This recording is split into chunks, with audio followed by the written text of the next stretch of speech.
Bonsoir à toutes et à tous qui nous suivez depuis maintenant 15 jours pour ce débat, peut-être pas conclusif, mais enfin où on va essayer jusqu'à un certain point de nouer la gerbe sur les perspectives de la période post-corona que nous espérons pour très bientôt et pour laquelle, pour ceux qui ne sont pas encore au courant, il y a eu publication de deux livres aux éditions d'en bas, l'un Tumulte post-corona et l'autre Manifeste 2000, avec des auteurs différents, en partie les mêmes, dont nous avons invité trois représentants ce soir ici, que je vous présente. Je commence par Libero Zuppiroli, qui est professeur honoraire de l'EPFL, spécialiste d'optoélectronique, qui a notamment écrit un essai sur les utopies du XXIe siècle. Ensuite, Dominique Bourg, qui est professeur tout aussi honoraire, mais de l'Université de Lausanne, qui dirige la publication La pensée écologique, qui est partenaire de la Fondation Zoein. C'est peut-être l'occasion de signaler que la Fondation Zoein est elle-même dirigée par une des auteurs du livre Tumulte, Sophie Swatton. Et on ne peut que vous encourager à lire sa contribution qui va assez loin sur la transition et le revenu de transition écologique. Ensuite, Alexandre Jolien, auteur dans le Manifeste 2000, qu'on ne présente plus, écrivain, philosophe, chroniqueur, qui a écrit une dizaine de livres. Alors nous allons commencer par une question dans le domaine de la société numérique. Libero Zuppiroli, la première question, c'est de savoir si au sortir de la pandémie, toutes les questions de ce soir, c'est au sortir de la pandémie, l'attendons impatiemment, est-ce que le numérique va s'imposer comme une nécessité toujours croissante? Et si oui, quel numérique? Est-ce que ce sera un numérique confisqué par les GAFAM de grandes sociétés ou un numérique orienté vers le bien commun? Quelle est votre vision? Oui, alors il est difficile aujourd'hui de contester le numérique, si vous voulez. Déjà avant la pandémie, ce n'était pas possible. Alors après, mais évidemment, le numérique, d'accord, mais lequel? C'est ça. Donc, est-ce que ce numérique sera celui des compagnies multinationales que nous connaissons aujourd'hui, ou est-ce qu'il y a moyen de faire un numérique qui serait tourné davantage vers le bien commun? Alors, mon sentiment, c'est que tout n'est pas perdu. C'est vrai que les politiciens de tous les pays d'ailleurs ont décidé de travailler sur la base de la relation publique-privée et ils ont donc plein d'accords avec des compagnies multinationales des technologies de l'information. Mais je crois quand même, personnellement, ça c'est une conviction, c'est une question que je ramène sur la table, qu'il est tout à fait possible, et même avec des coûts raisonnables, de mettre en place pour les besoins d'une communauté qui n'est pas celle du monde global, mais par exemple la Suisse romande, de mettre en place un numérique qui serait différent. Voilà. Et quelle forme ça prendrait et ce serait un remondo Instagram, un remondo Facebook?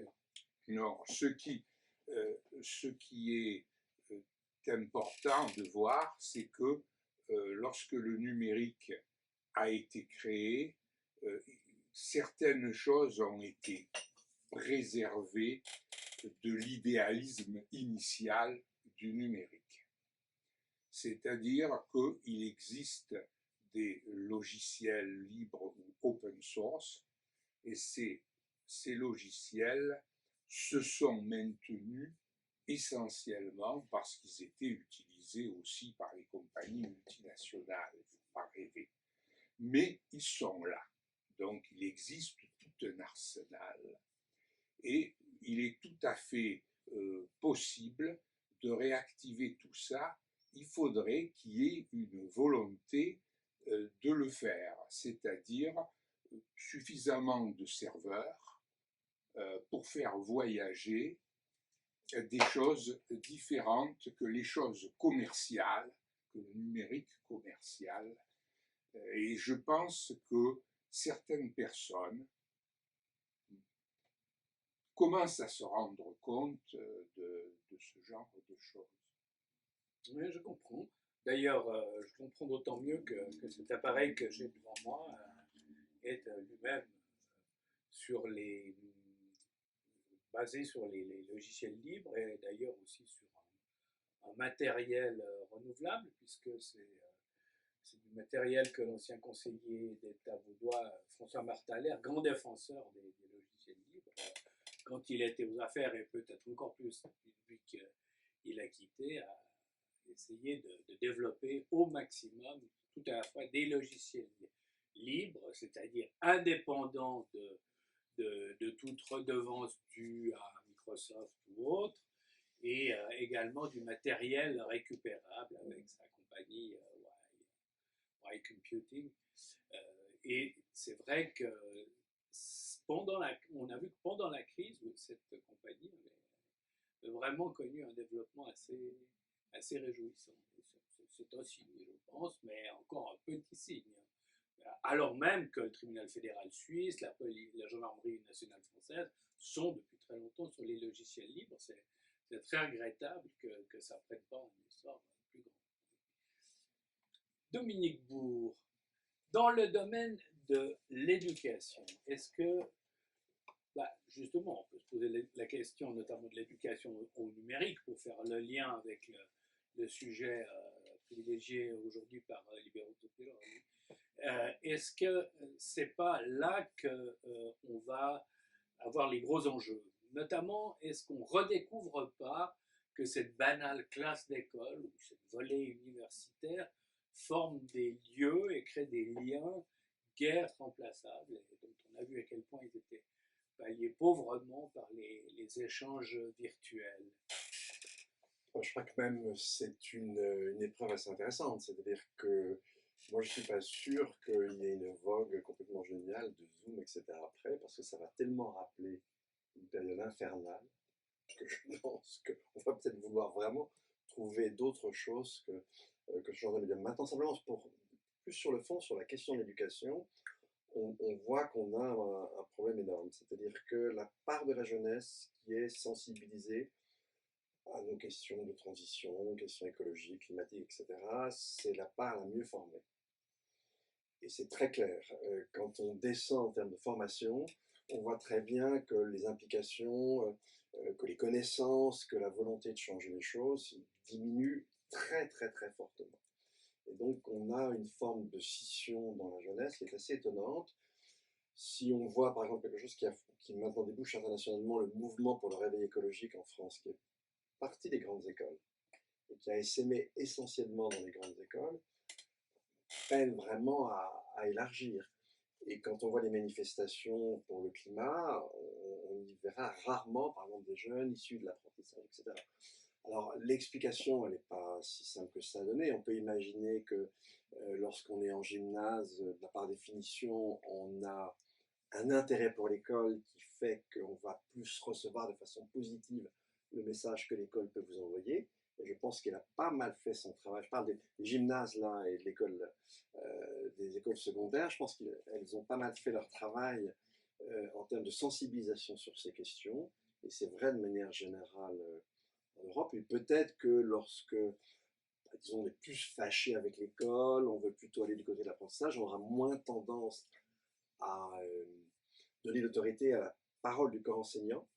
Et puis, on va être beaucoup plus dépendant des informations qu'on va pouvoir glaner sur le web, etc. Et on voit très bien, par exemple, que le degré de pénétration du complotisme dans l'enseignement professionnel est très élevé.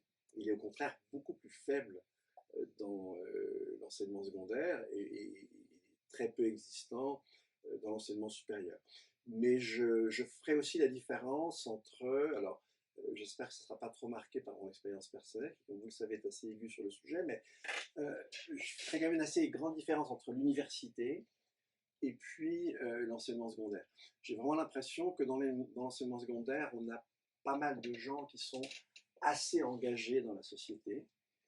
Et on le voit, ça se traduit aussi un petit peu dans le degré d'engagement de la jeunesse. L'université, c'est beaucoup moins vrai. L'université, c'est le lieu de l'enseignement où le néolibéralisme a fait le plus de ravages. Dans les années 50, vous aviez 50 disciplines, il y en a au moins 2000 aujourd'hui. On recrute les gens, alors on a imposé une espèce de modèle universel de l'article court hyper spécialisé. C'est sûr que je ne le rejette pas totalement en tant que tel, simplement si c'est tout qui est de ce type-là, on va perdre essentiellement en intelligence de la société, en esprit critique. Et l'expérience que j'ai eue pour ma part à l'Université de Lausanne, c'est que les enseignements un peu qui sont un peu critiques vis-à-vis de la société, c'est une infime minorité. On essaye en plus de bâillonner. De bâillonner si on lit les dernières âneries qui sont sorties du rectorat. Je regrette infiniment de ne pas pouvoir afficher aujourd'hui des lunettes noires pour moi aussi revendiquer l'habitus du colonel grec. Mais enfin bon, voilà, je les ai oubliés, j'avais pensé les prendre, je les ai oubliés, mais effectivement, on a une reprise en main de ce côté-là, et c'est pas qu'en Suisse, hein. On a vu ça en France avec Frédérique Vidal, qui est la ministre de l'Enseignement, qui a ordonné une enquête sur l'islamo-gauchisme. Alors, je ne sais même pas si ça existe, cette chose-là, mais ça n'a sans doute pas la proportion qu'on lui donne politiquement. De même, récemment, on s'en est pris à l'UNEF parce qu'elle faisait des groupes de parole où il y avait des femmes ensemble, des gens de couleur ensemble, etc. Écoutez, je suis vraiment désolé, mais moi, quand j'étais gamin, j'aimais bien me réunir avec d'autres gamins. On aimait bien de temps en temps de pouvoir parler entre nous sans que les parents soient là. Donc, faire un groupe de parole avec un critère comme ça, ça ne me paraît pas un truc délirant dans un mouvement, à partir du moment où tout n'est pas comme ça. Donc, on peut se demander si mars 2021 n'est pas une sorte d'anti-mai 68. Alors, du côté de la jeunesse, je ne pense pas. On a au contraire, justement, non, mais jeunesse éduquée, est-ce qu'au fond, les autorités, certaines autorités universitaires ne reviennent pas sur des positions qui rappellent les rectorats de mars 68, au moment où Rudi Dutschke ou Cohn-Bendit étaient étudiants. Je crois qu'entre le rêve de l'université, mais alors on peut vraiment remonter très très loin, on peut même remonter à la naissance médiévale, hein, c'est l'enseignement qui est hors profession, c'est les arts libéraux. Et on va retrouver cet idéal avec l'université modèle Humboldt, la Freie Universität en Allemagne, et aujourd'hui on a une université qui s'est quand même très facilement pliée à un ordre néolibéral, y compris dans sa manière de faire. C'est-à-dire que là où, si on a des problèmes dans la société, c'est notamment parce que toutes nos décisions sont prises en silo. Et la réponse que l'université a trouvée à cette difficulté sociale, c'est de créer beaucoup de petits silos. Je ne pense pas que ce soit la meilleure réplique possible. Encore une fois, je ne dis pas que ça n'est pas un intérêt. La difficulté, c'est que si ça devient un modèle quasi universel, là, vous avez une destruction de la réflexion de façon assez claire. Donc voilà, je pense qu'il y a vraiment une crise de l'enseignement, des universités, dans la période dans laquelle on est aujourd'hui. Alors, après la question de l'outil, après la question du lieu qui peut nous réunir, en tout cas pour nous former, la question de nous-mêmes. Alexandre Jolien, est-ce que nous devons aller, je pense, mais est-ce que nous allons vers un changement intérieur, et lequel? Est-ce que la période que nous avons vécue, et que nous est toujours un peu en train de vivre, n'a pas, c'est un peu mon sentiment, à vrai dire, favorisé une autodiscipline avec des bons et des mauvais côtés? Est-ce que c'est pas au risque d'accepter trop de restrictions, comme certains s'en plaignent à corps et à cri d'ailleurs.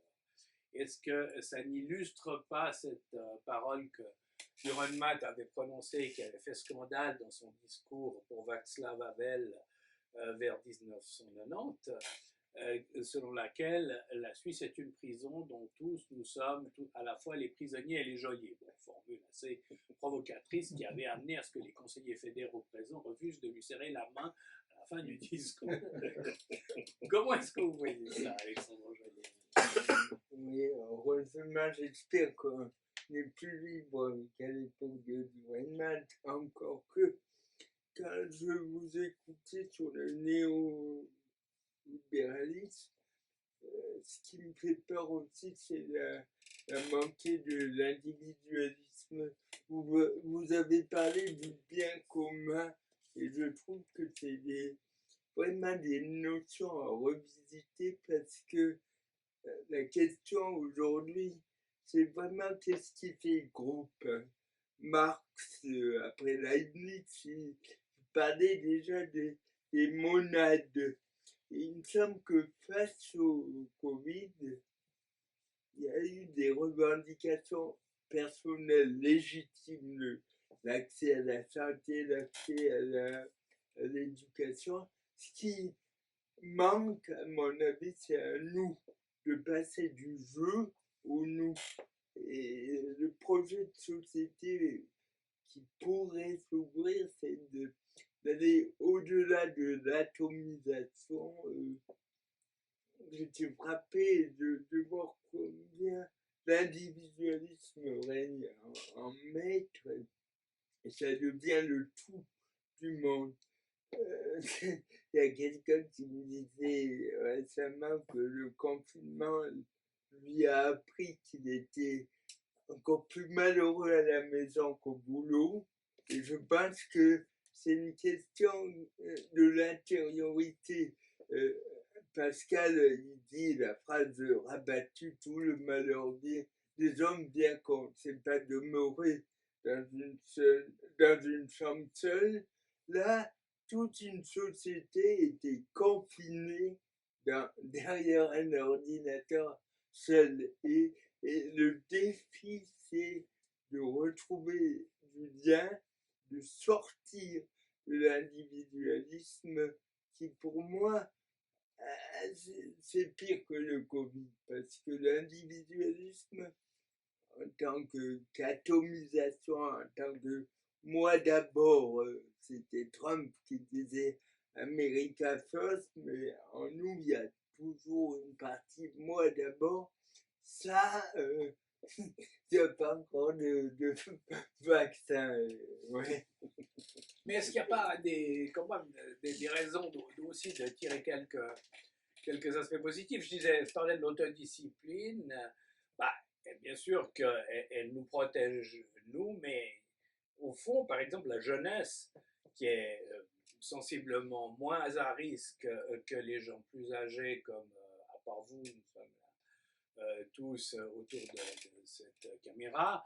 La jeunesse, elle s'est quand même pas mal disciplinée. Bon, évidemment, il y a eu des sanctions en cas d'irrespect, mais elle s'est pas mal disciplinée à porter des masques, dans l'ensemble tenu les distances. Il y a eu quelques débordements, mais en tout cas, en Suisse, me semble-t-il, par comparaison à d'autres endroits, il m'a semblé que les gens manifestaient par là un certain respect de la santé publique, donc des autres, tout comme on peut se dire que la période, alors c'était plus net dans le premier confinement, qui était aussi plus sévère et plus brutal, plus inattendu que maintenant, mais les gens ont manifesté aussi de la solidarité, on le sait bien, avec les soignants, avec ces applaudissements de 21h, etc. Donc est-ce qu'il n'y a pas quand même des facteurs pour ne pas désespérer à l'issue de cette expérience? Comment voyez-vous ça? Oui, c'est vrai que il y a eu des tonnes d'exemples de solidarité, notamment intergénérationnelle, des gens qui vont à la maison, qui aident. Mais je pense qu'il y a un mouvement de fond social qui qui sapent le lien à l'autre, qui, à mon avis, le Covid, c'est un immense révélateur. Ça révèle ce que les bouddhistes appellent la loi de l'interdépendance. D'ailleurs, physiquement, il aura suffi que sur un marché chinois, il y ait un contact entre une personne et un animal pour que l'ensemble de la planète chancelle avec des millions de personnes jetées sur le bas côté. La bonne nouvelle, c'est que cette interdépendance, elle peut être inversée. C'est-à-dire, on habite la même planète, le même bateau. Pour moi, l'écologie, c'est ça. En grec, c'est la maison. On habite la même maison, on est sur le même bateau, la même galère. Et la question, le défi, c'est comment s'orienter vers le bien commun ensemble. Si je peux me permettre, effectivement, je suis d'accord avec Alexandre sur le fait que sur le fond, on est sur un trend hyper individualiste, et qui a d'ailleurs sa naissance en fait avec le paradigme mécaniste, avec l'émergence de la physique classique. La réalité se réduit à des particules matérielles extérieures les unes aux autres, reliées, pensait-on, par une loi simple, sans intériorité, sans sensibilité, sans intelligence, et hop, se repart de ça pour repenser la société et la manière dont justement une société se forme à partir d'individus. Mais en même temps, ce qui s'est passé là, me semble-t-il, et alors peut-être de manière plus forte lors du premier confinement, c'est de montrer les limites totales de ce système. C'est-à-dire que, par définition, le confinement, pas très marrant, mais du coup, c'est une réaffirmation de l'autorité publique, c'est une réaffirmation de la règle commune, de la nécessité pour les citoyens de s'y conformer. On a redécouvert pendant le premier confinement, ça a quand même disparu maintenant, mais c'était intéressant, le retour de certains animaux dans la ville, le sauvage revient dans la ville, et puis de manière générale, on a redécouvert l'importance du soin, et on a redécouvert l'importance de métiers, alors pas seulement ceux du soin, par exemple le métier de caissière, etc., le métier de manutentionnaire, le travail dans les champs, et toutes choses sans lesquelles on crève de faim, tout simplement, ou on crève de maladies, ce qui n'est pas forcément beaucoup plus sympathique. Et c'est ça qui a été très fortement remis en avant. Alors, on n'en voit pas tellement de traduction politique. On a l'impression qu'on a redécouvert certaines valeurs, mais qu'elles n'arrivent pas à imprégner suffisamment les choix de société. Et quand même, il y a là quelque chose de fond, et de même que, par exemple, en termes de globalisation commerciale, alors ça avait déjà commencé, l'air Trump qui est pas beaucoup, mais on voit bien que c'est fini la période de la globalisation qu'on a connue, disons des années 80 jusqu'à il y a quelques années. On revoit les blocs se former. C'est en train de se passer du côté de la Chine. Je ne sais pas si vous avez entendu les propos, par exemple, de l'ambassadeur de France en Chine. Enfin, c'est effrayant. Et donc, où la réponse... Non, qu'a-t-il dit alors déjà, ils vont citer, il y avait une chronique ce matin sur France Inter, ils vont jusqu'à citer des gens d'extrême droite. Mais de France en Chine ou de Chine? Non. L'ambassadeur de Chine cite officiellement l'extrême droite française. Ah, c'est l'ambassadeur de Chine en France. C'est l'ambassadeur de Chine en France. Mais même le délégué chinois, Xen Shu, je crois, aux droits humains, a dit que par rapport aux Ouïghours, les États-Unis n'avaient aucune leçon à donner parce qu'ils avaient massacré les Amérindiens, ce qui est juste. Mais en même temps, le dire, j'aimerais pas être un Ouïghour. C'est-à-dire, bon, oui, puisque vous avez massacré les Indiens, laissez-nous massacrer les Ouïghours tranquillement. Enfin, le juriste que je suis répond en général dans ces situations, pas d'égalité dans l'illégalité. Exactement. C'est-à-dire Oui, qu'on ne peut pas se prévaloir de la turpitude d'un autre pour commettre une turpitude. Enfin, c'est assez élémentaire. Si tant est que l'illégalité soit une turpitude, ce qui n'est pas toujours le cas. Mais là, c'est pire qu'une turpitude, c'est la monstruosité. C'est un crime contre l'humanité, évidemment, de massacrer un peuple. Mais ça me... C'était Hitler qui avait cette revendication. Pour lui, le massacre des Amérindiens était un exemple.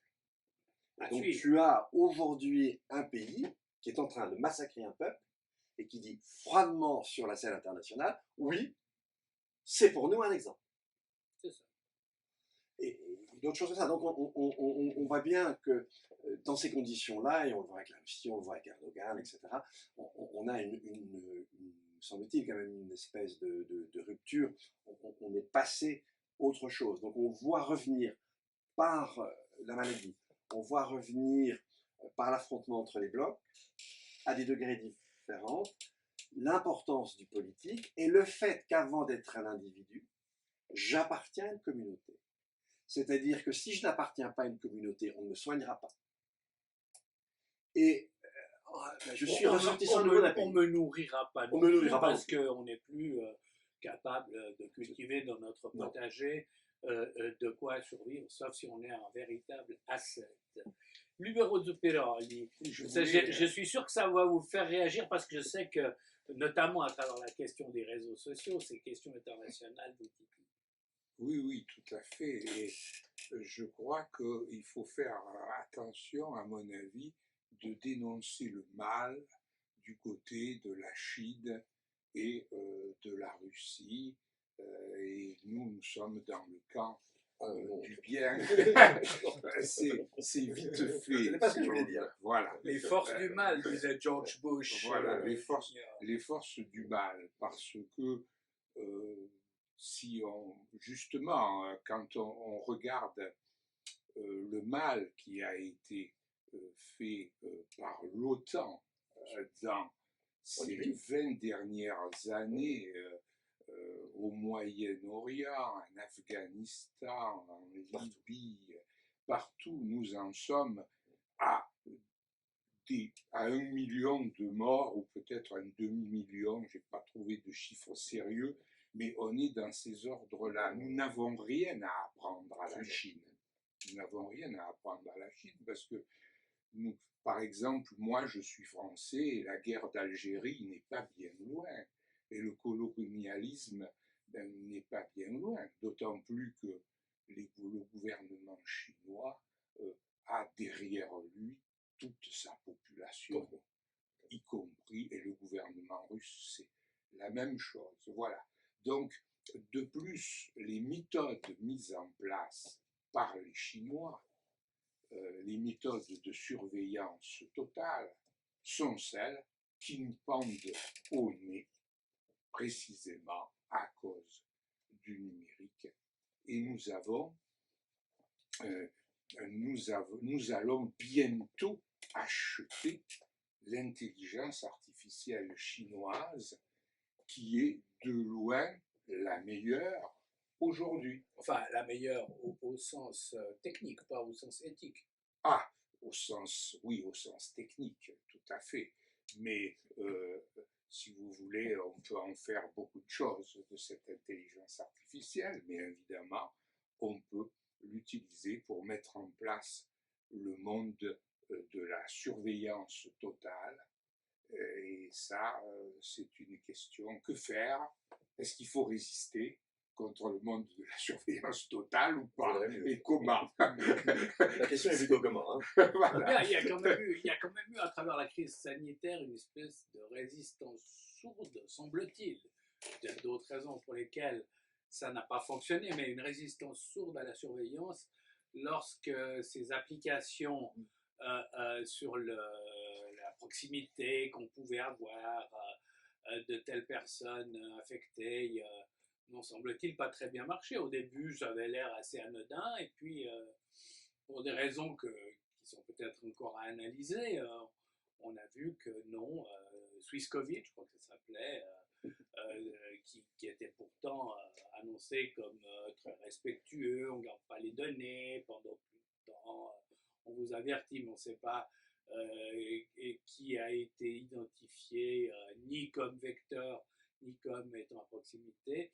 Donc, est-ce qu'il n'y a pas là un indice selon lequel il y a une résistance? Puis on peut prendre la votation assez récente du 7 mars qui refuse le système EID, alors en bonne partie parce que ce passeport électronique n'était pas en main publique, mais enfin, il y a aussi une résistance de principe contre l'idée même du passeport électronique.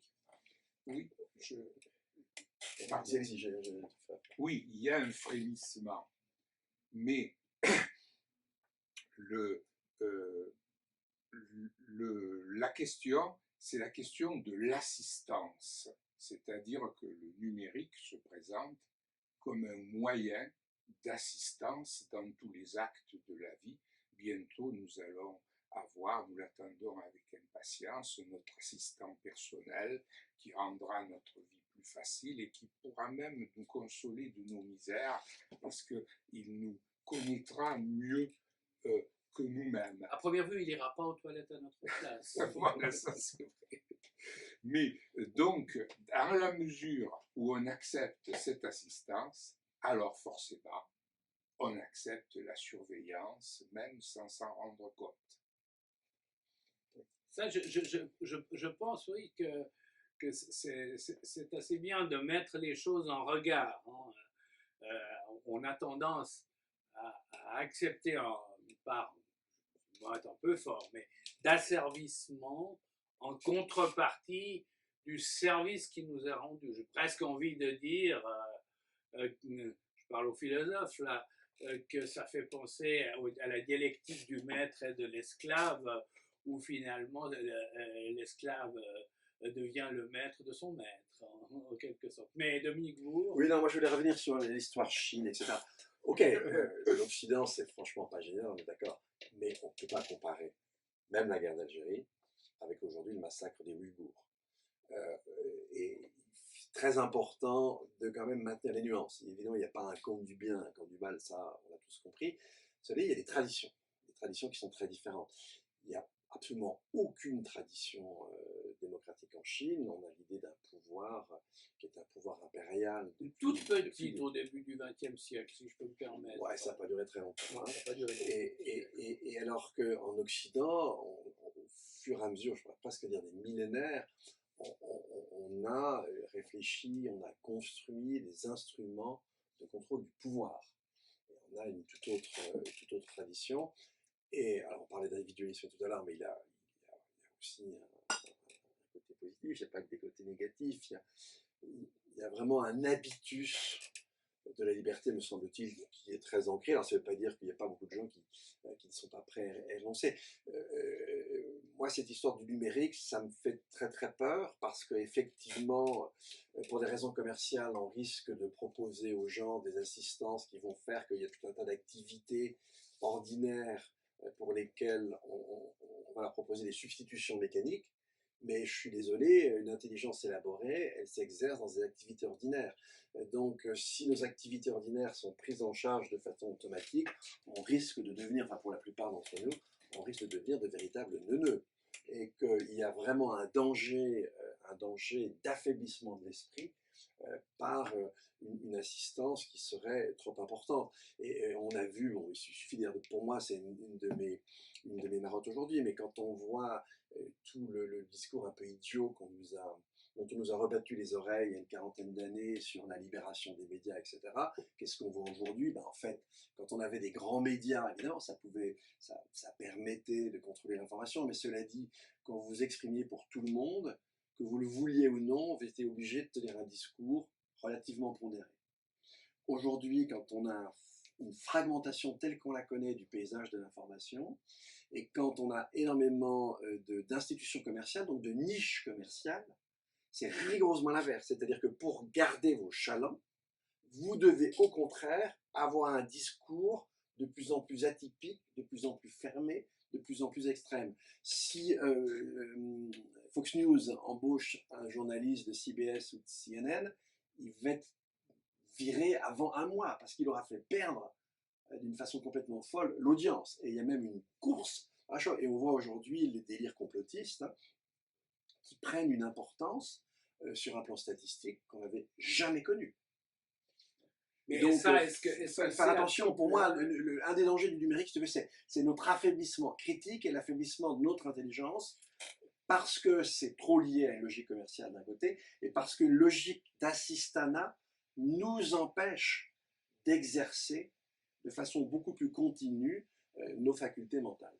Mais est-ce que ça, c'est pas au fond, en effet, ça renvoie pas à une forme d'atomisation et à la disparition de ce que les anglo-saxons et notamment les américains appellent, je crois à juste titre, le marché des idées, marketplace of ideas, mais qui, pour que ce soit une marketplace, nécessite qu'il y ait un lieu où à peu près tout le monde va assez régulièrement et de temps en temps, et évidemment, si vous êtes atomisé en de plus en plus de petits réseaux, à la limite des groupes WhatsApp, mais il y a déjà pas mal de réseaux généraux où il y a de toute façon, c'est relativement atomisé. Est-ce que ce danger-là ne renvoie pas à une problématique sur laquelle nous n'avons plus de lieu de rencontre et de discussion qui nous soit commun? Et on voit d'ailleurs que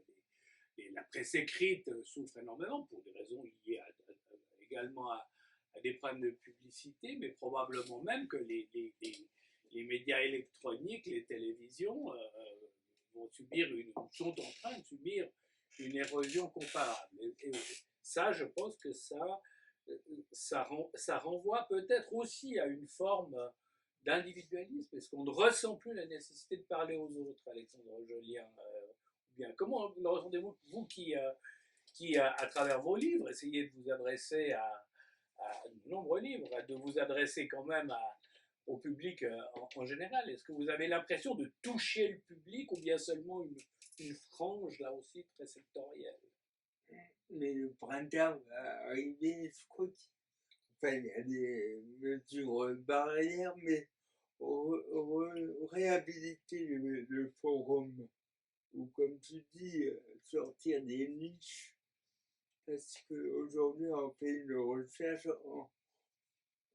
on est servi à la tête du client, je veux dire, où est la part d'étonnement dans notre vie? C'est bien d'aller penser ailleurs, de confronter avec d'autres pensées, et je crois qu'il y a un appauvrissement justement au niveau culturel, au niveau philosophique, il y a un nivellement.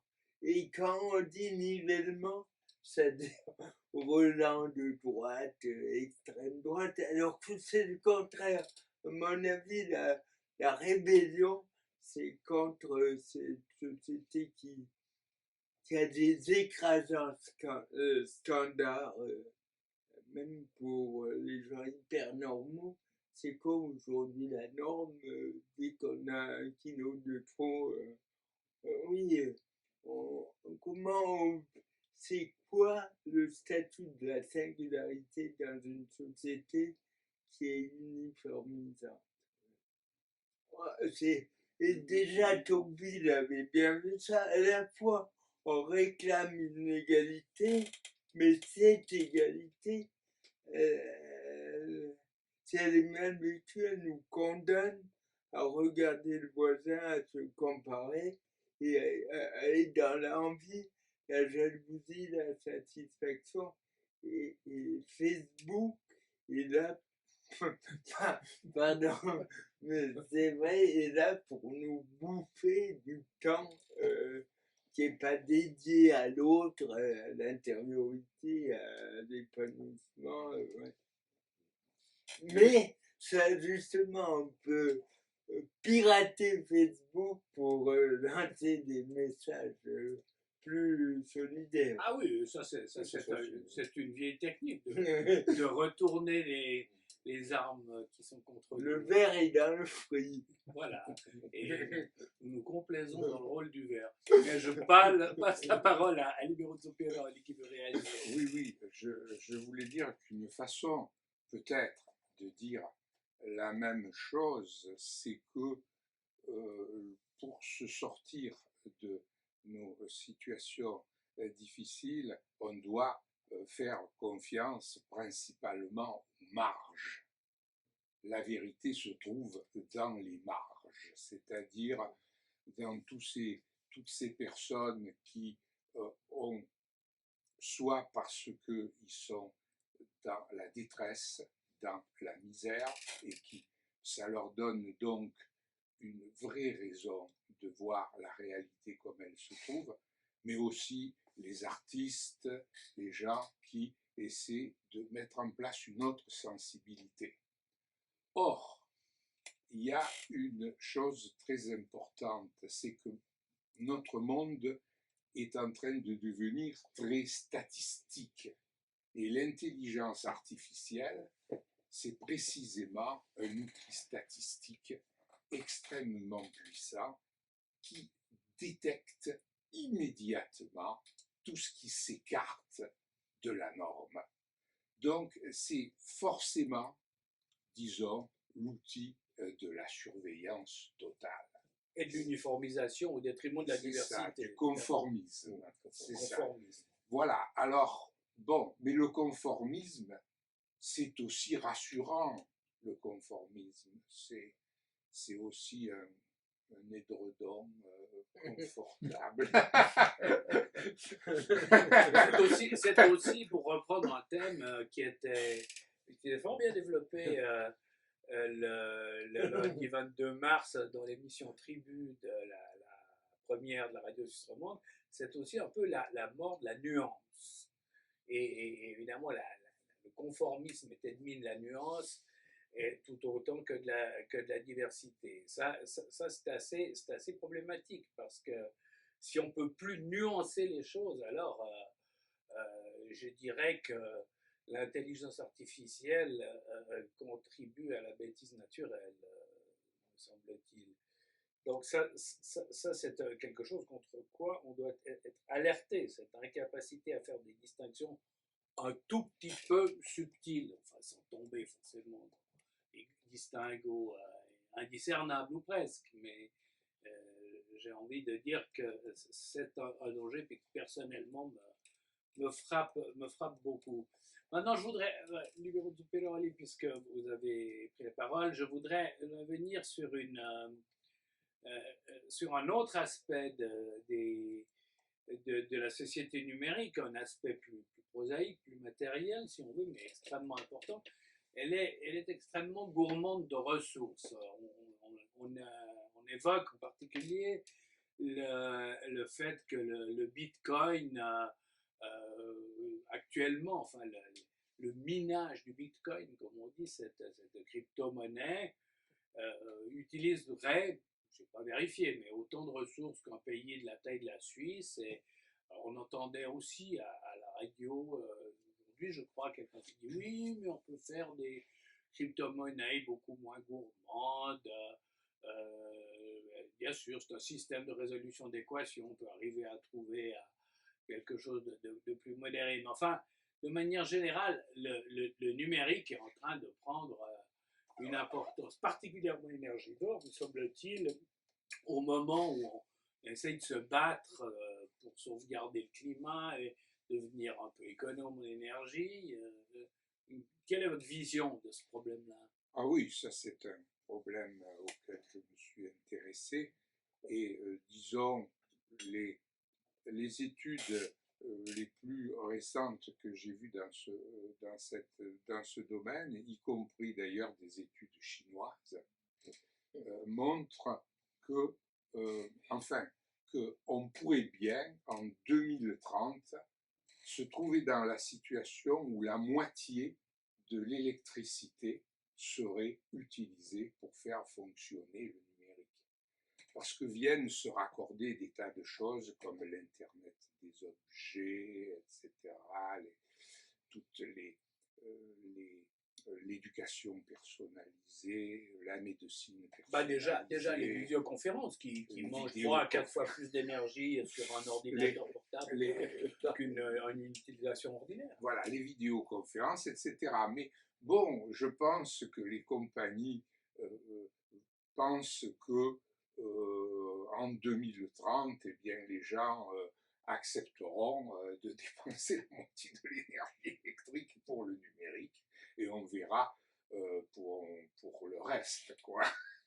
Oui, c'est toujours le principe. Après moi, le déluge. Évidemment, c'est assez pratique pour ceux qui ne cherchent qu'à engranger des bénéfices et du pouvoir, hein, ça c'est sûr. Mais il est clair que si on veut aller vers davantage de sobriété énergétique, ce qui est quand même un objectif de beaucoup d'écologistes, y compris activistes, eh bien, il faut inclure dedans la discussion sur une utilisation plus sobre du numérique. Le problème, c'est qu'on nous pousse à faire tout sur le numérique, tous les actes administratifs vont être faits sur le numérique, tous les actes commerciaux vont être faits sur le numérique, et c'est ça que j'ai essayé, que j'aimerais empêcher, c'est-à-dire prévoir la possibilité pour les quelques fous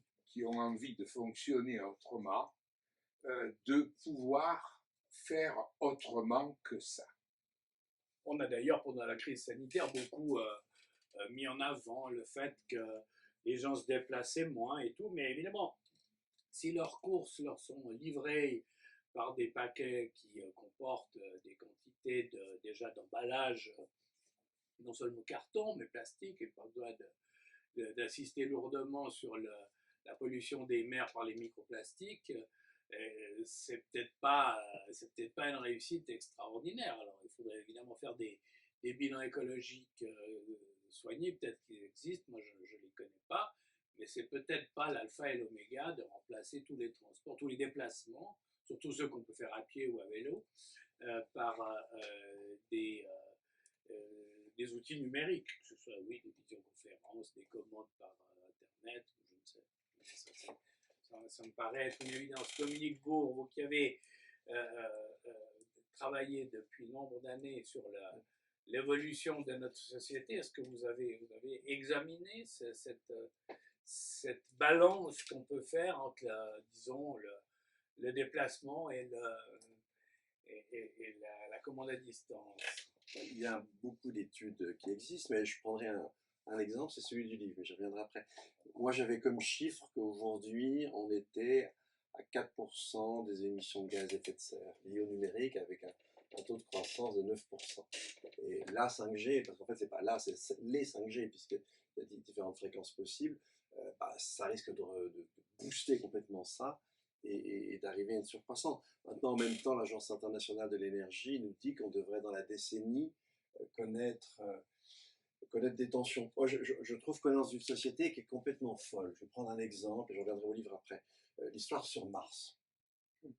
Y compris le patron de la NASA, fan des vols habités. Alors que si on regarde, il y a un très bon bouquin qui est sorti de Suisse d'ailleurs, avec une préface de Mayor, c'est complètement délirant parce que premièrement, un voyage sur Mars, c'est au moins 7 mois. 7 mois sans gravité, la pompe cardiaque devient relativement molle. Là, le cerveau, peut-être pas beaucoup mieux. La masse osseuse commence à diminuer, etc. Et donc, imaginons quelqu'un qui arrive sur Mars avec un voyage de 7 mois.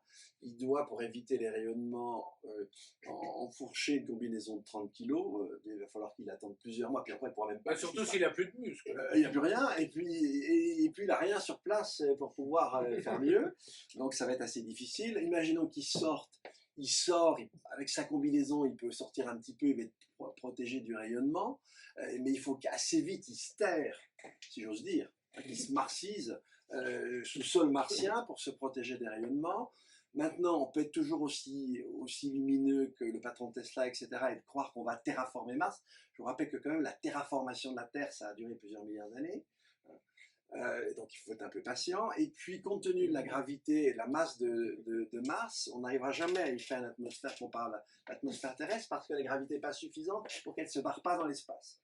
Donc, s'il y a un truc complètement crétin, c'est d'imaginer qu'on va aller vivre sur Mars. Alors en plus, soyons clairs, si jamais on devait aller vivre sur Mars, c'est parce qu'on ne serait pas capable de maintenir la vie sur Terre, et on aurait comme alternative au fait de ne pas être capable de maintenir la vie sur Terre, d'aller la créer sur une planète déjà morte. Je trouve que le raisonnement est assez étroit. Donc, et ça, c'est des centaines de couillons, de millions de couillons qui acceptent ce truc-là. Peut-être pas des centaines de millions, j'espère. Ouais, c'est énorme. On ne leur a pas expliqué. Je vais en dire une société qui est capable de faire ça. Et qui est capable toutes ces institutions répandent ce message, c'est pas très étonnant qu'elles foncent à fond dans le numérique, alors même qu'on sait que l'impasse énergétique, et non seulement énergétique, mais d'ailleurs les deux vont ensemble, mais même en termes de matériaux de métaux semi-précieux, on fonce complètement dans le mur, dans la joie hilar. Donc, à partir du moment où on en est là, si tu veux, c'est plus la peine de s'inquiéter quoi que ce soit. Et Alors, on pourrait, je m'excuse, oui, on pourrait, je fais juste une insiste, on pourrait ajouter à cela les gens qui trouvent très amusant d'aller, alors qu'on dit qu'il faut peut-être un peu réduire les voyages en avion, décider d'aller faire des voyages en fusée pour regarder notre Terre de quelques centaines de kilomètres de haut. Ça fait partie du même la délire. même frénésie débile. Voilà, alors j'ai réfléchi, mais dans l'histoire, je n'arrive pas à trouver un moment, passez dans l'expression, on a autant accumulé de conneries. Et pourtant, vital, hein, par rapport à son vie. Alors, quand même, si on veut tous se faire payer un café après cette émission, il faut quand même qu'on regarde ça. Hein, et ça, c'est assez intéressant, parce que même sur le marché américain, il y a un recul, à un moment donné, je crois que c'était plus que 50%, et 50% sur le numérique. Et en 50% du livre imprimé. Oui, voilà. Et alors, pas, en Europe, jamais, hein, c'est quelques pourcents le numérique. Mais même aux États-Unis, ça recule. Il y a une espèce de retour au papier. Alors, j'espère que le livre en papier n'est pas comme le vinyle, hein, parce qu'auquel cas, ça sera un retour transitoire. Mais c'est intéressant de voir qu'il y a des poches de résistance. Et c'est vrai que lire, comment dire, lire un livre, le feuilleter, etc., revenir, le crayonner, et puis avoir une tablette, c'est pas du tout la même chose. Donc, je ne sais pas si on va devoir rester que quelques fous à résister, mais en tout cas, il me semble que sur un plan anthropologique et écologique, la résistance est fondamentale. Et j'invite les gens à résister dès maintenant, parce que comme le truc va dans le mur, il ne vaudrait mieux pas qu'ils prennent trop vite de méchantes habitudes. Je crains qu'ils doivent les perdre assez rapidement s'ils foncent tête baissée dans tout numérique. Ça me donne envie de dire que cette idée de sobriété qui a aussi quelques avantages. Typiquement, les livres imprimés qui a une maniabilité et un rapport physique sensuel ouais, nous renvoie à une forme de modestie, voire de faiblesse. Et là, j'ai envie de faire s'exprimer Alexandre Jolien sur un thème qui s'est fait connaître d'ailleurs, la faiblesse, notre faiblesse. Est-ce que, d'une certaine façon, notre faiblesse n'est pas une force?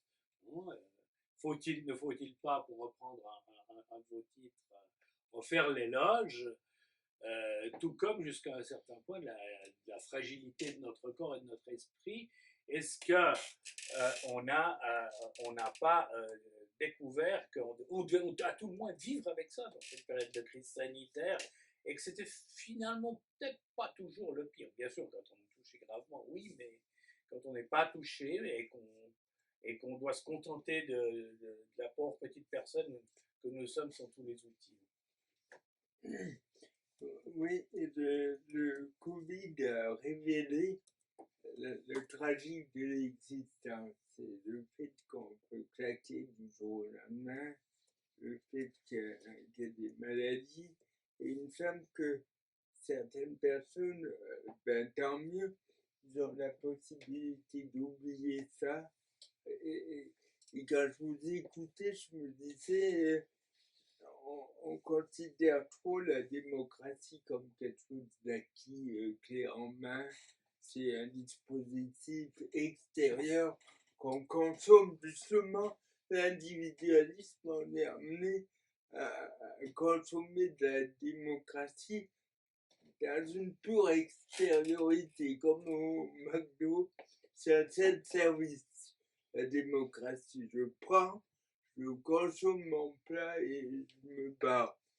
La démocratie, c'est pas ça, c'est une participation, c'est se donner aux autres. Et la faiblesse, elle est consubstantielle à l'être humain.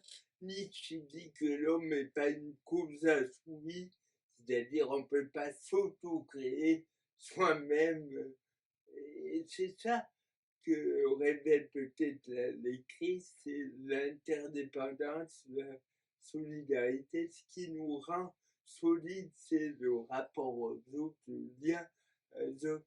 Et on a beau avoir plein d'amis Facebook, pas sûr qu'ils sont là le jour où on traverse une épreuve. Et la question, c'est quel est le lien à la faiblesse? Quel est le rapport au tragique de l'existence et quelle réponse collective?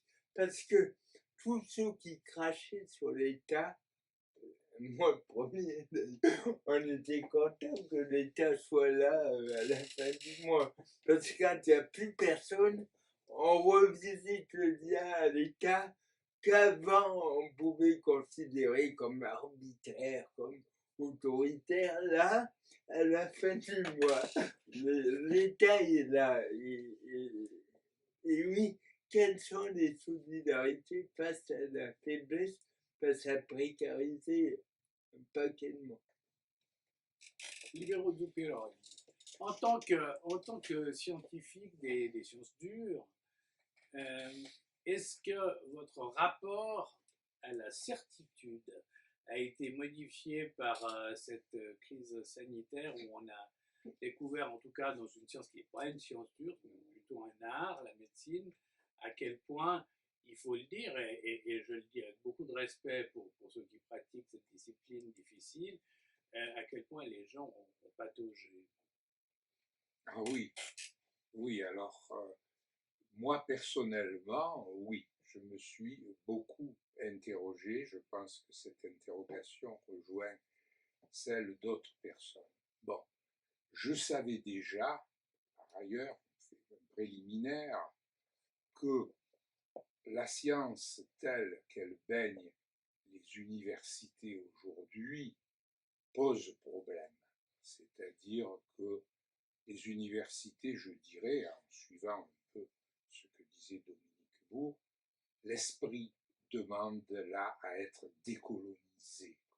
Parce qu'on est dans l'université, on est dans un monde colonisé. Bon. Alors, ça c'est une chose. Mais maintenant, il y a le débat plus profond qui est celui de savoir comment se placer par rapport au siècle des Lumières, d'une certaine façon. Voilà.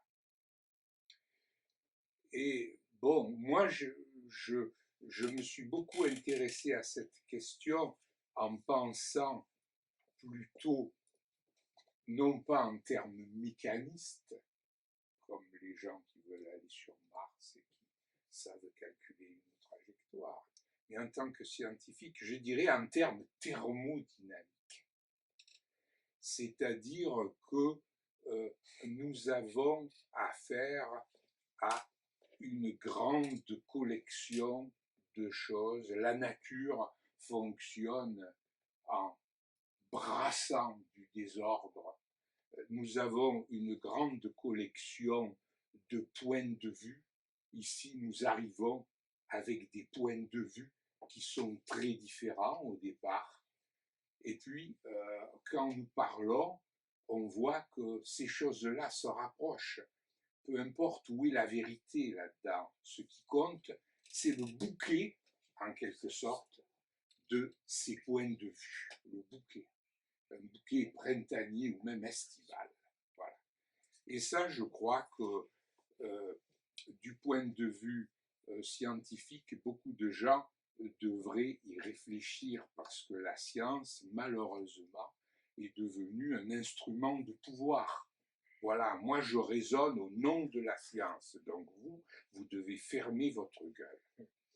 Et ça, c'est quand même quelque chose. Et alors bon, là on voit les scientifiques, grosso modo, dans tout ce qui se passe dans ces mois-là, disons-le, ils sont nuls, quoi. Alors ils font semblant que tout va bien, mais c'est pas ça. Est-ce qu'au fond, le signe d'un véritable esprit scientifique, au sens des Lumières, c'est d'être conscient, non seulement intellectuellement, mais affectivement, émotionnellement, je dirais, du degré de notre ignorance, ce que je sais d'abord, c'est que je ne sais pas grand-chose. Oui, moi, je voudrais revenir juste à deux petites choses. Déjà, sur cette question de Mars et tout, c'est pas ce qu'il faut, qu'on ne me mécomprenne pas. Hein.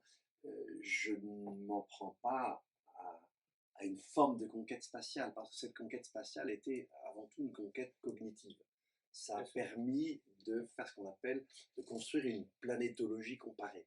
Et donc, en conséquence, de bien comprendre l'unicité et la fragilité de la Terre. Donc, je m'en prenais au vol habité, à cette distance, et puis au fantasme d'aller terraformer Mars. Hein, et d'éviter comme c'est toute la différence entre la science et la technique.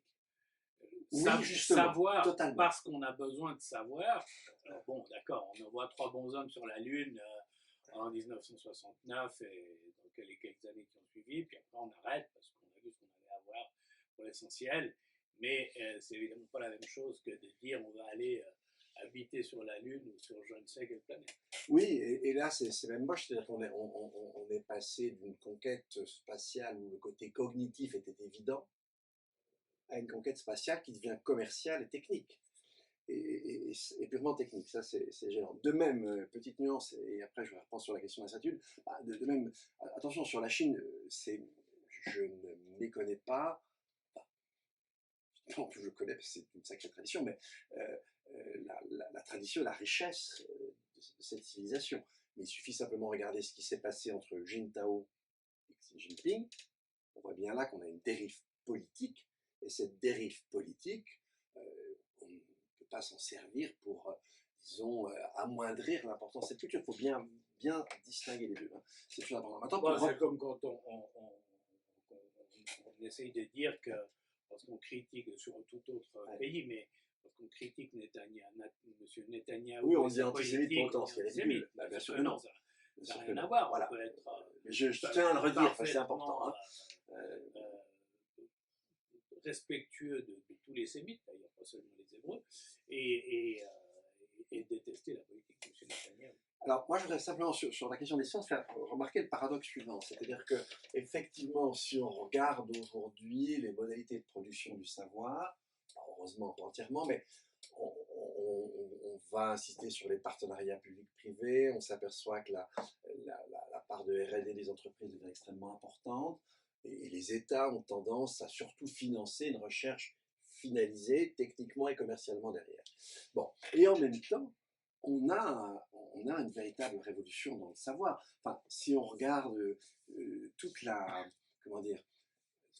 métamorphose de notre compréhension de l'animal avec toute la production éthologique de la seconde moitié du XXe siècle et qui continue aujourd'hui, là, on a de la pure connaissance et qui a remis en cause un savoir qui était enraciné de manière séculaire. C'est-à-dire ce que moi, on m'avait appris en classe de philosophie sur la différence homme-animal, à la limite, on aurait pu le trouver chez Platon et chez Aristote. Bah non, 70 ans de recherche éthologique, ça a complètement changé. On s'aperçoit que l'intelligence, avant d'être artificielle, est animale, hein, qu'elle est distribuée dans la totalité du genre animal. Elle prend une figure particulière chez nous, pour le meilleur et pour le pire, malheureusement, les deux à la fois. Et on est en train de se rendre compte du côté de la biologie végétale que finalement, les plantes, c'est pas ce qu'on croyait. Et donc, effectivement, là aussi, l'idée d'une relation à l'intelligence n'est pas complètement folle. Donc, c'est très drôle ce qui se passe aujourd'hui.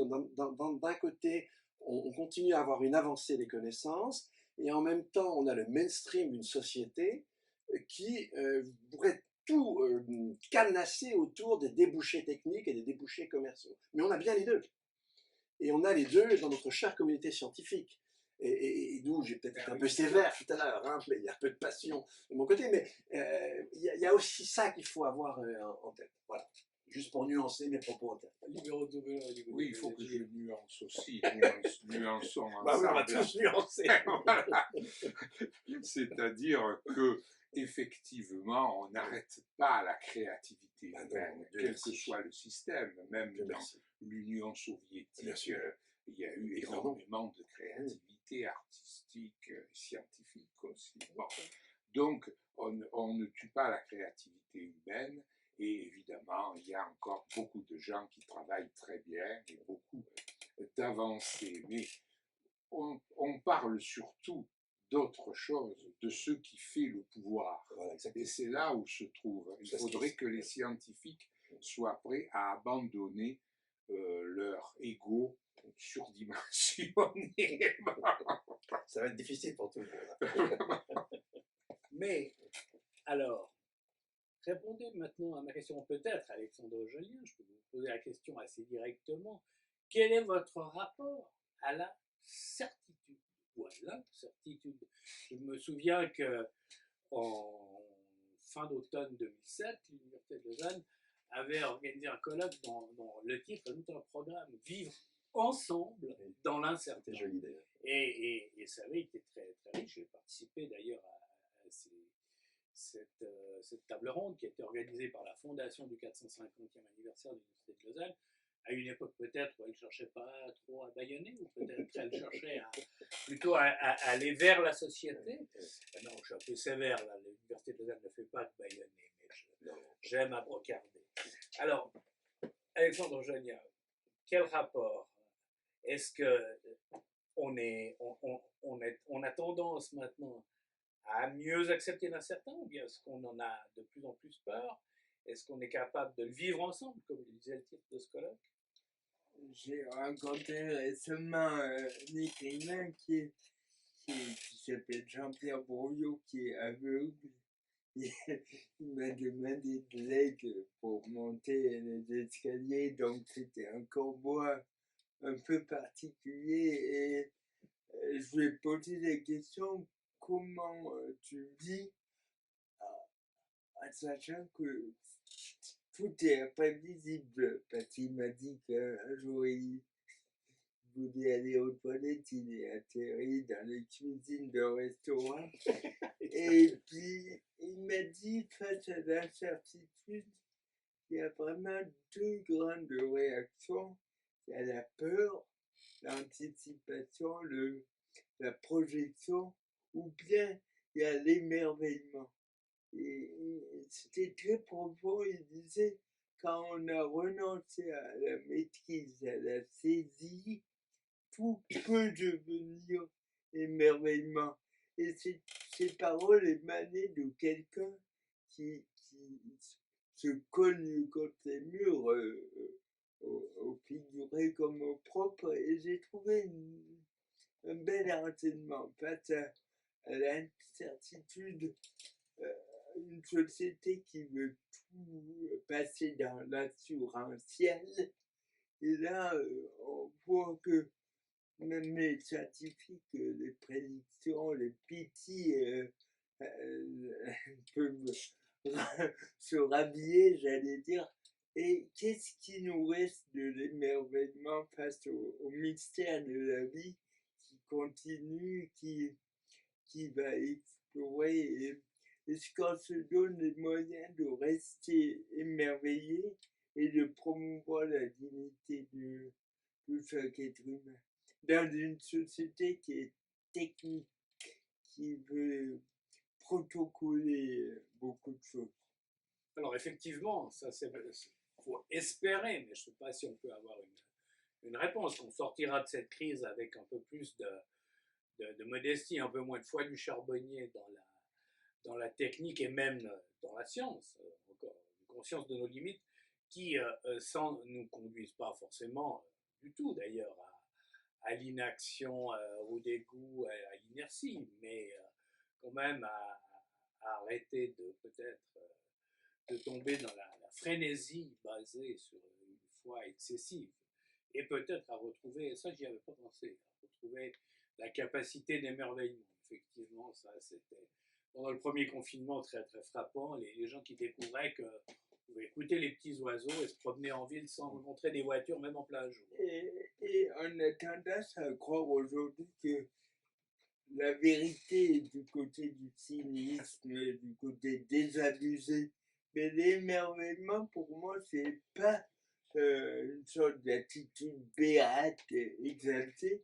Et au contraire, de nouveau, il y a une sorte de rébellion contre le tragique, contre ce qui nous plombe, ce qui nous déshumanise. Pour moi, l'émerveillement, c'est tout sauf la naïveté, oui.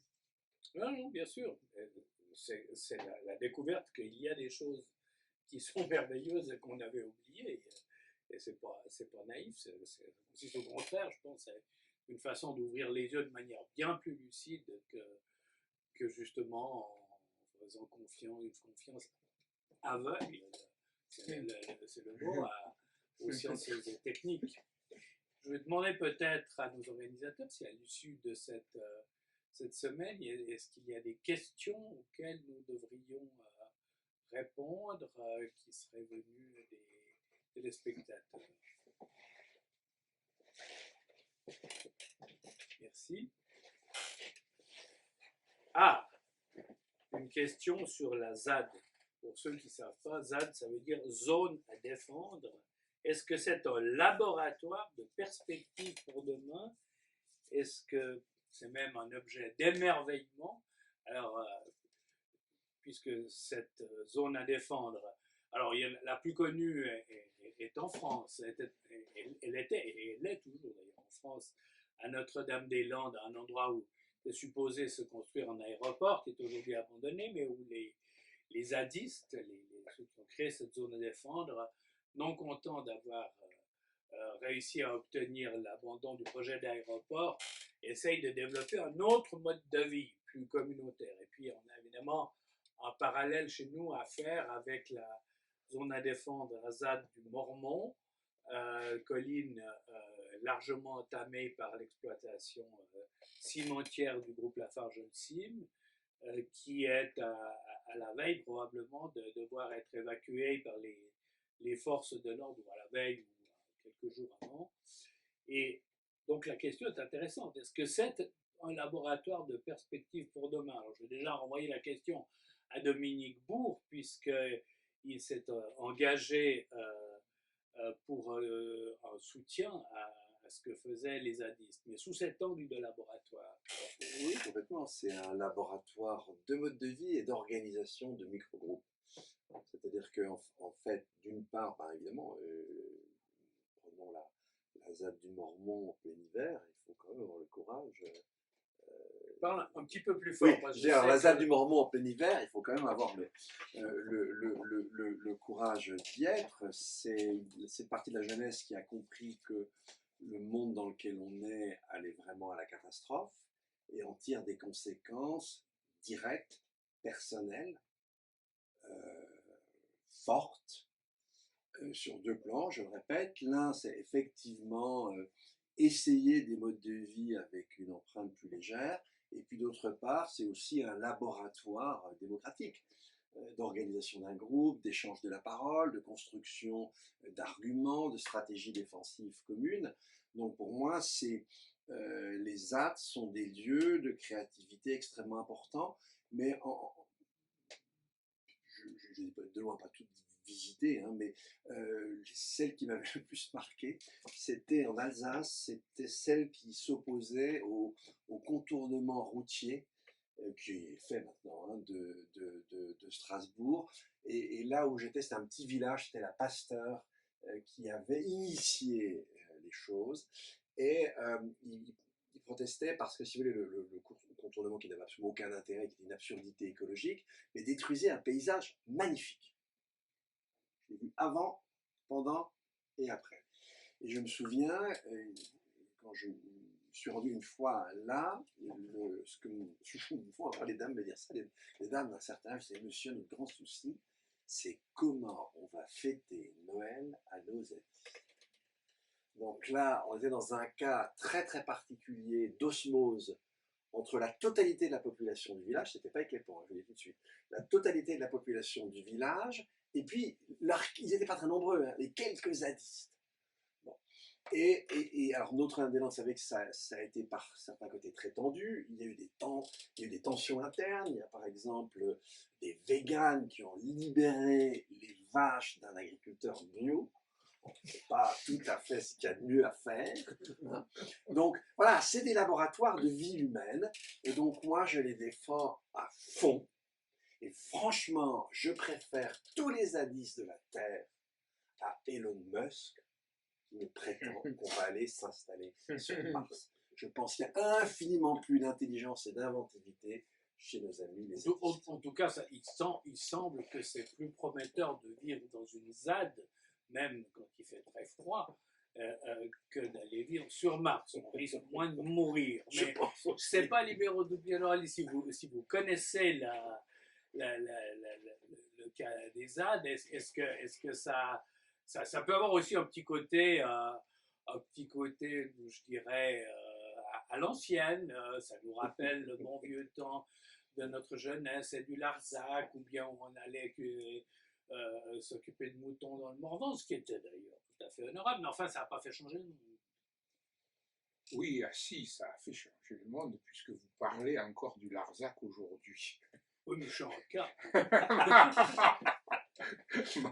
Donc, ah oui, moi je suis aussi très respectueux de ce mode de fonctionnement. Bon, je me suis quand même un peu intéressé à la ZAD de Notre-Dame-des-Landes et je trouve que c'est un miracle. Parce que Notre-Dame. Oui, exactement.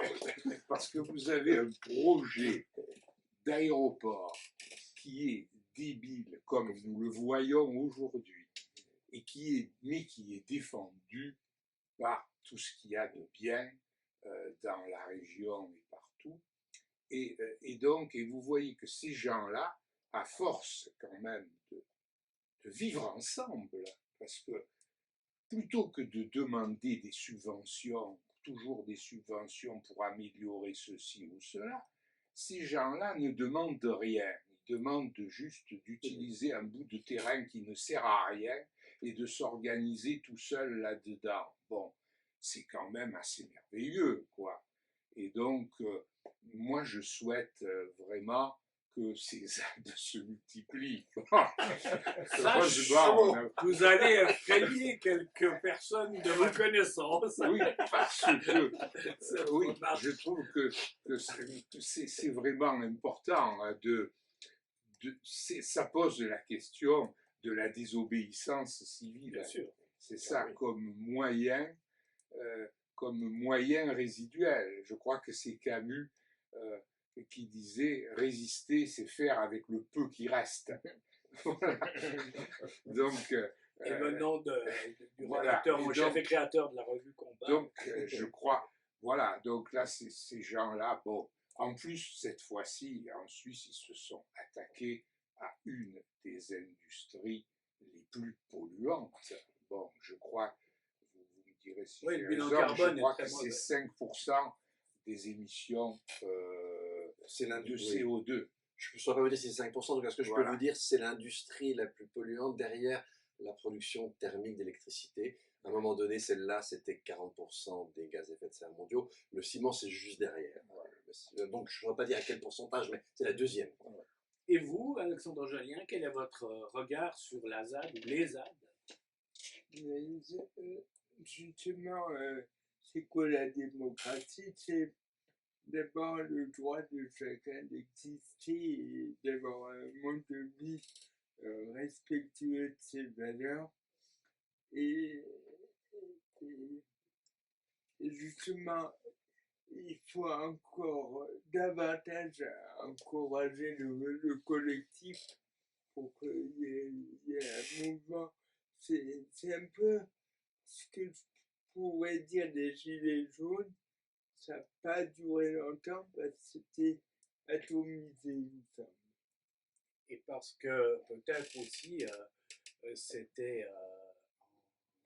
été réprimé de manière extrêmement violente, il faut le dire. Alors qu'on espère chez nous que, tenant compte du fait qu'il s'agit quand même que de désobéissance civile, à ce stade, ça continue sans violence physique et contre les biens. On revient à du Rennes civilisée. On revient à du Rennes. Le Suisse a peur de désobéir. C'est vrai. C'est vrai. Et ça peut aussi avoir comme conséquence qu'une petite désobéissance soit un peu grossie. On verra. La question reste ouverte. Maintenant, une autre question qui vient des personnes qui nous regardent, et merci d'ailleurs, qui s'adresse directement à Dominique Bourg en tant que préfacier du livre de Gabriel Salerno sur l'effondrement, avec un point d'ironie, ai-je appris à lire aujourd'hui. Comment a-t-on avoir des perspectives face à ça? Est-ce que c'est pas désespérant? Est-ce que après le corona, la crise sanitaire, la crise climatique ne va pas définitivement nous enlever tout espoir? Non. Alors, déjà, sur cette question d'effondrement, il y a deux manières, un peu, si on veut simplifier, deux manières de comprendre les choses. Il y a une manière où on va parler d'effondrement au singulier, mais en prenant la chose totalement au sérieux, c'est-à-dire qu'il y a un moment donné, dans tous les supermarchés de la Terre, même là il n'y en a pas, on ne trouvera plus rien dans les rayons. Ça, c'est une vision d'un romantisme un peu noir. Ça, c'est un plaquage sur la réalité de modèles. La réalité, elle est par définition géographiquement et historiquement différente. Non, ça pour moi, je n'arrive pas à adhérer à cette vision. Ce qui me semble juste aujourd'hui, c'est que on est entré dans une période de choc. C'est-à-dire qu'on se rend compte que le système Terre, pour reprendre l'expression de Latour, c'est effectivement des puissances d'agir, et que ces puissances d'agir, on va se les prendre dans la figure de façon récurrente, diverse, avec probablement une violence qui ira crescendo. Donc nos sociétés vont être confrontées à des chocs, probablement de plus en plus forts, comme jusqu'à aujourd'hui la partie de la société qui a les mains sur les manettes, et qui est très probablement une minorité. Et pourquoi je vous dis ça? Je renvoie à l'enquête qui a été faite en France de l'Obsoco, avec Philippe Moati, où en interrogeant les gens, mais vraiment de façon assez approfondie, sur quelle est la forme d'avenir qui les attire, on voyait qu'il y avait trois attracteurs comme ça du futur. Côté français, mais je ne pense pas que ce soit immensément différent ici, 55% disent ben, non, c'est la sobriété. C'est dingue quand même, 55%. Alors, attention, la sobriété, c'est pas la 16, hein, c'est la sobriété, raisonnable. Hein.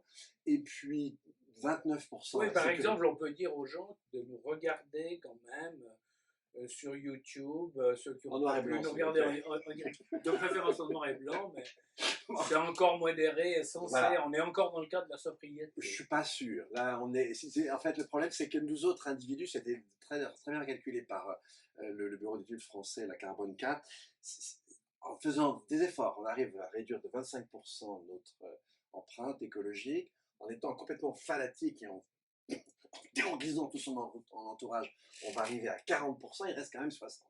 Et ça, c'est le collectif, justement.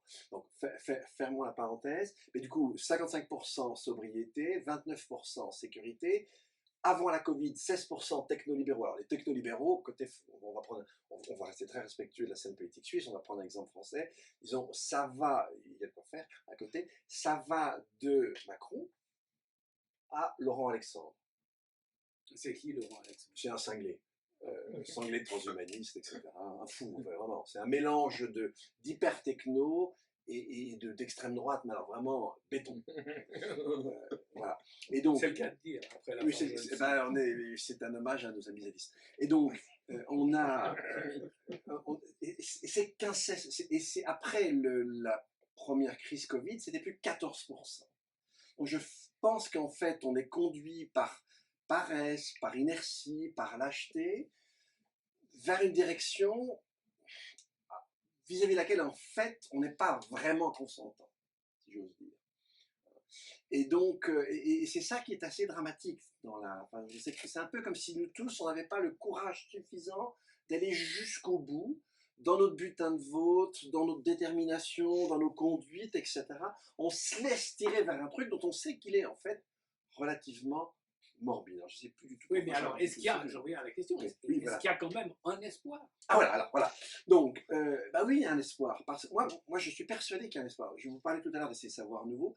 Je suis absolument persuadé qu'on est en train de sortir, et c'est une histoire très longue, ça a commencé avec Lamarck, Darwin, qu'on est en train de sortir de cette période mécaniste. Et là-dessus, je vous renvoie à l'enracinement de Simone Weil. C'est disons, l'analyse la plus forte de notre civilisation. Qu'est-ce que disait Simone Weil? Elle disait, dans notre civilisation, il y a deux veines. Il y a une veine très très forte, c'est la veine scientifique. Et c'est le mécanisme pur et dur. Et puis il y a la veine humaniste. extrêmement fragile. Et disait Simone Weil, eh bien regardez Hitler, c'est en fait le meilleur élève de la modernité. Simplement ce qu'il a fait, moi je prends la veine mécaniste et je me débarrasse de toute forme d'humanisme. Et des historiens derrière, que ce soit Geffraer, que ce soit Chapoutot, etc., montraient à quel point ce qu'elle dit en 43, en fait elle écrit en 42, il fallait le faire, c'est vraiment une penseuse complètement géniale. Hein, bon, Oui, parce qu'elle a est vu au ça. cœur même de... Ah ben elle était au cœur du monstre. Elle était au cœur du monstre. Et elle écrit ça dans la banlieue londonienne, voilà, et en tant que résistante, liée au mouvement gaulliste. Mais ce que je trouve intéressant, c'est que cette civilisation-là, on voit bien, si vous voulez, alors c'est très long, ça met des siècles, mais qu'elle est en train d'être marginalisée par plutôt une civilisation du vivant. Alors, c'est pas le vivant au sens de la biologie de synthèse, hein, c'est le vivant au sens plutôt du sensible. Et qu'on voit qu'il émerge quelque chose qui est beaucoup plus ouvert et qui peut donner du sens pour l'avenir. Maintenant, le problème, c'est qu'on est sous une épée de Damoclès. Et on est sous l'épée de Damoclès climatique, avec le timing des 10 ans. Sur le vivant, justement, on ne sait pas, comme on ne sait pas modéliser, on ne peut pas vous dire, on a 10 ans. Hein. La biodiversité, c'est une bagnole qui perd des tôles, des boulons depuis des décennies. Elle roule toujours, jusqu'à quand on n'a pas un garagiste qui puisse nous le dire. C'est joli comme métaphore. Oui, c'est pas moi, je ne sais plus à qui je l'emprunte, mais en tout cas, je l'emprunte avec beaucoup de conviction. Et donc, voilà, on est dans les deux. Et donc, tout espoir n'est pas perdu. Et puis parfois, dans des situations dramatiques, on a des remontées comme ça d'intelligence et on est capable de changer en masse des comportements. On ne peut pas l'exclure. Et c'est ce qu'espèrent nos zadistes d'ailleurs. C'est pour ça qu'ils sont intéressants aussi. Voilà, donc ne perdons pas le moral, c'est pas le moment. Tant qu'on n'est pas foutu, on y croit, on avance, on agit et on change. C'est un peu facile, mais j'ai envie de conclure sur cette formule d'Antonio Gramsci qui parlait de pessimisme de la raison et d'optimisme de la volonté. Allons-y. Je crois qu'on va s'en tenir là pour rester un peu dans le format habituel et donner rendez-vous à ceux qui veulent bien être aux aguets parce que nous prévoyons nous espérons pouvoir prévoir, disons, pendant le printemps, une rencontre cette fois-ci en présentiel et plus en virtuel pour boucler la boucle un samedi probablement. Alors prenez garde et dans l'intervalle, si vous ne l'avez déjà fait, eh bien prenez connaissance des deux ouvrages, Tumulte post-corona et Manifeste 2000 qu'on trouve sur 2020. Je fais toujours la même erreur. Il y a pas de... Je suis resté un peu collé au début du millénaire.